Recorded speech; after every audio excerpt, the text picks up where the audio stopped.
ইসরায়েলকে লক্ষ্য করে ক্ষেপণাস্ত্র হামলা চালিয়েছে ইরান।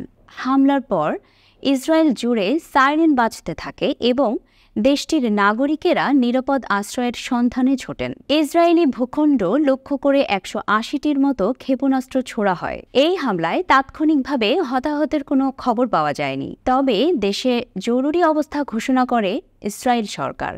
হামলার সময় লোকজনকে নিরাপদ আশ্রয়ে চলে যাওয়ার নির্দেশ দেওয়া হয়। বন্ধ করে দেওয়া হয় দেশটির আকাশসীমা। বাংকারে আশ্রয় নেন ইসরায়েলের মন্ত্রিসভার সদস্যরা। ইসরায়েলের রাষ্ট্রীয় টেলিভিশনে সরাসরি সম্প্রচার চলাকালে রিপোর্টারদের মাটিতে শুয়ে পড়তে দেখা যায়। রয়টার্সের সাংবাদিকেরা ইরান ও ইসরায়েলের প্রতিবেশী দেশ জর্ডানের আকাশসীমায় ক্ষেপণাস্ত্রকে লক্ষ্যভ্রষ্ট করতে দেখেন।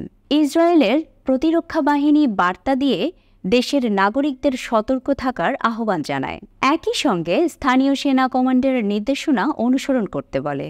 সাইরেন শুনলে আপনাকে অবশ্যই একটি সুরক্ষিত এলাকায় যেতে হবে এবং পরবর্তী নির্দেশনা না দেওয়া পর্যন্ত সেখানে থাকতে হবে বলা হয় বার্তায়। এর আগে ইসরায়েলি সেনাবাহিনীর পক্ষ থেকে বলা হয়, ইরান থেকে বড় ধরনের ব্যালিস্টিক ক্ষেপণাস্ত্র হামলা চালানো হতে পারে। যুক্তরাষ্ট্রের সেন্ট্রাল কমান্ডের সঙ্গে সম্মিলিতভাবে বেশিরভাগ ক্ষেপণাস্ত্র লক্ষ্যভ্রষ্ট করা হয়েছে।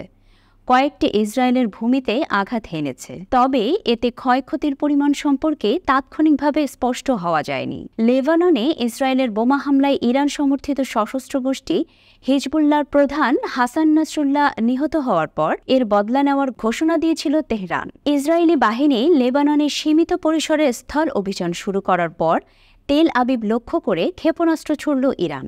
এছাড়া ফিলিস্তিনের গাজায় হামলা চালায় ইসরায়েল। তাদের নির্বিচার বোমা হামলায় গাজায় ৪০,০০০-এর বেশি মানুষ নিহত হয়েছেন। ওই যুদ্ধ শুরু হওয়ার পর আজ লেবাননে ইসরায়েলের স্থল অভিযান শুরুর মধ্যে দিয়ে মধ্যপ্রাচ্যের সংঘাত নতুন মাত্রা নিয়েছে।